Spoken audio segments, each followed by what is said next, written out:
Hello friends, this is Scott. We're sitting down here at the Homestead by my worm compost bin. It was a little bit controversial last year when I first started using it because people have a fear of tires and they think that tires are just going to degrade and get into your compost and then poison you.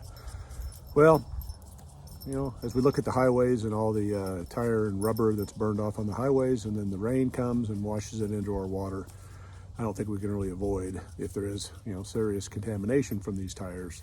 We really can't avoid it because it's here and it's everywhere. So anyway, reason I'm talking here about the worm compost bin is it's been a failure this year. I shouldn't say a failure because I don't know what's in it. So we're going to take a look here. I'd filled it with the cow manure from the pasture last fall, and then I put in kitchen scraps and things like that. But the reason I think it's a failure is because of the amount of insects and rodents I think that this little tire bin has created, especially flies. Flies have been a huge problem around the chickens, and I think that just putting in kitchen scraps into a bin, unless you bury those scraps, you're just creating a lair for flies to reproduce. And I think that contributed seriously to the amount of flies that we had on this property. I had several traps up, so we were able to keep them under control pretty much. But there's toward the end of summer, it was getting a little bit, every evening I was killing 10 to 15 flies in the house, and I don't want to be doing that. Again, when I have chickens, I'm going to have flies, and that's just reality. And I have placed the coop fairly close to the house, so it is something that I'm going to have to deal with. But right now, I learned from my last videos when I moved my compost bin away from this wall right here, is I've got to give the cats the opportunity to get in here and to deal with the mice, and then I don't want a place where insects can just harbor and reproduce. So I'm going to move these tires today, and hopefully we screen some compost or some manures out of the bottom, and I want to add that to my next year's project, which will be an asparagus bed that I'm going to put in. But they say when you do asparagus, you want to start a year early and get the bed going, and this stuff should be really good stuff. I've got redworms in there that I brought from Salt Lake, and again, I haven't checked on them. All it's been is a haven for spiders and other insects and I think rodents. So we're going to take a look today and just pop the top off this and see what we have inside. Get the tires moved somewhere. I'm not sure exactly where I want to put them. I don't want an eyesore, but I don't want them against the wall because that's been a problem. So let's take a look at these tires and what's in these tires. And I haven't been on top of it too much. I quit putting kitchen scraps in. I've watered it a couple times, but I haven't kept it moist. So I really don't know what to expect as we get in here. So let's take a look. And I got Mr. Lincoln with me, as you see, and he's sniffing around.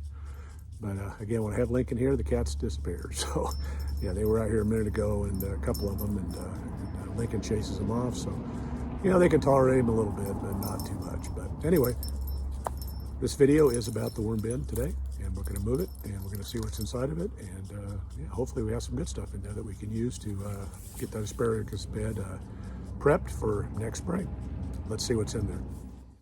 First step is just pull a couple pieces of plywood I've been using as a top for it, just to try to keep it moist, but protected so that the animals just can't get right into it necessarily, and I don't want to get too much water if we had too much rain. So yeah, got the cover off, and then I remembered that this bin used to be full of leaves as well as the manure and kitchen scraps, and you see the sacks in there that are from the kitchen, but not much in there left. It's all been eaten down by whatever's been in this bin.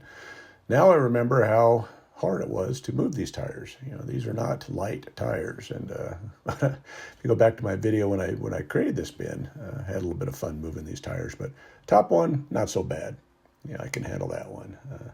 So I just pushed it aside and leaned it up against the other compost bin. But yeah, needed to get access to this big tire because this big tire is probably double the weight of the top tire. And I remembered it was like, that's not going to move. And I was kind of at a loss as to what I was going to do today. Again, I'm a year older and I'm on the downhill slide to 60. So yeah, if a tire that's kind of stuck to the ground is not going to be my best friend.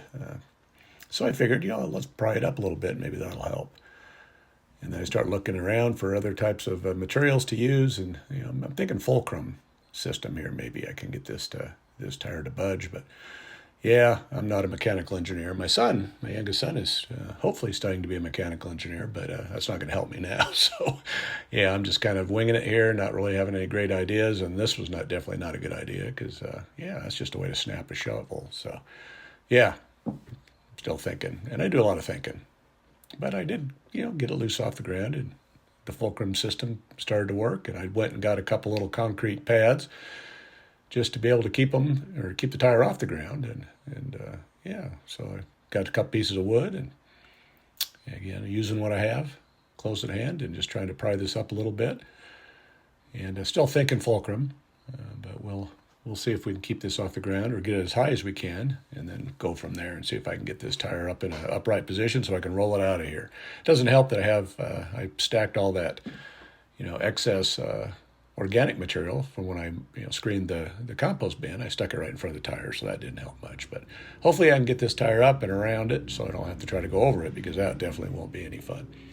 But yeah, the fulcrum system seems to work a little bit. Got it up to a point, kind of wedged it against the wall, pondered a little bit more as to what I should be doing, and I decided, well, it's off the ground a little bit. That's the hardest part when you're trying to lift a heavy object, especially when you get it to my age, is just that initial getting it off the ground thing. But yeah, so I decided I could probably muscle this up again. And yeah, I was doing a little struggling, and I can honestly say that I, thought about putting it back down, but then I thought, well, if I put it back down, I'm going to have to get it back up to where it is now. So I wasn't going to give up. So I'm looking for a tool here, and let's see if I can get that wood. Maybe that wood can, continue to help me. Yeah, as I'm messing with it, I'm just thinking, yeah, I got it this far. I just got to get it out of here. So, yeah, I used my superhuman strength. Again, I'm a year older from when I did move this tire the last time, and I can definitely say that I'm not a year stronger. So, but miraculously, I was able to get it out of there, and I was able to roll it out to its new location. But this tire is probably double the weight of the other one. It's heavy. I don't know. I guess that's good exercise, because I sure was breathing heavy and my heart was pounding. So I don't know if I should be doing this or not. I could end up, being a soil amendment if I overdo it too much. But anyway, got the tire rolled over. I decided just to put it across the way a little bit. And I've got the cows' interest. Anytime I'm doing any projects, they think that they're going to get some food, or they're just curious. But so first step, I just pulled some of this looser material that isn't broken down yet, and I'm going to just throw that in my compost bin, the first bin. But let's take a look, and to no surprise, lots of bugs. So let's take a look at the different varieties of bugs we have in here. And again, this is all manures at the bottom that I pulled from the pasture, and it's looking like they broke it down pretty well. It is kind of dry, so I wish I would have had it moister. But yeah, they're as I can kind of scan through, I see worms, I see centipedes, I see spiders, and I see little gray bugs. I don't know what those are, but yeah, there's definitely a nice variety of life in here, as you see. So whatever's been living in here has been eating well, and I think the food chain is complete in this bin. I think there's every prey item and every predator that's probably been visiting this. Now here's a redworm. Just kind of give you a close up of that. It's not very active, this one, but yeah, there's some nice worm castings, as you see there. So yeah, it looks like it did pretty good. So I got my compost screen out. This is a 1/2-inch hardware cloth that's nailed to a frame, and that's my most used tool probably, especially in this yard with all the soil I screen. The reason I screen is I don't want chunks, I don't want rocks, I don't want garbage or debris in my planting beds. I want it to be nice and loose. And if you build them that way, they're always that way. And you don't have to be picking rocks and doing all those things. So yeah, the screen works well. And anything that doesn't go through the screen, I just either throw back in the bin or into the compost bin. So yeah, just shoveling, and whoop, I found something here. This is a surprise. And look what we have here as I get closer. Now, this answers a question for me that I had about for 2 months ago. This is a salamander. And didn't know what kind of salamander this was until I did a Google search later, but it's a tiger salamander, and I guess it's the only type of salamander in Utah. And usually they've got a little bit of yellow and black on them, but I guess this is the same species. I don't know. But yeah, that thing eats lots of bugs, and it'll even eat small mice. And again, a couple months ago, I was in a gopher tunnel trying to catch a gopher, and I popped the board up to take a look and check the trap, and I saw the rear end of one of these things. And at the time, I thought it was a lizard, and it scared me, and I didn't grab it because I didn't know what it was. But Yeah, these look like a lizard, but they're pretty good size. They're about 6 to 8 inches long, and they have hind legs, and they do look like a lizard. And they're very aquatic type of a salamander, and I guess they're kind of a high elevation. The only time I've seen these before officially and knew what they were when I was up in the Uinta Mountains in Utah at high elevation and by some lakes. We used to catch them when I was younger. So, but I've never seen them here officially until we had a flood.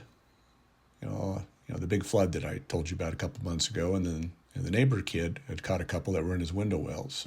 So I've seen them, and again I saw the one in the hole, but I still wasn't sure what these critters were until I got a really good close look. But look what we found again. I found another one. So this must be a mated pair that are in this bin, because I think they're kind of carnivorous. I don't know if they're very friendly to each other, but they eat everything, and there's a close-up look at them. So yeah, so I went from screening compost and worrying about that to now I'm in a salamander saving mode, and I just destroyed their habitat. So I didn't even bother screening a lot of this compost that kind of came in the tire, because I want these salamanders to have a home. I don't believe they're endangered or anything, but I think it's pretty cool to have some kind of amphibian in the yard.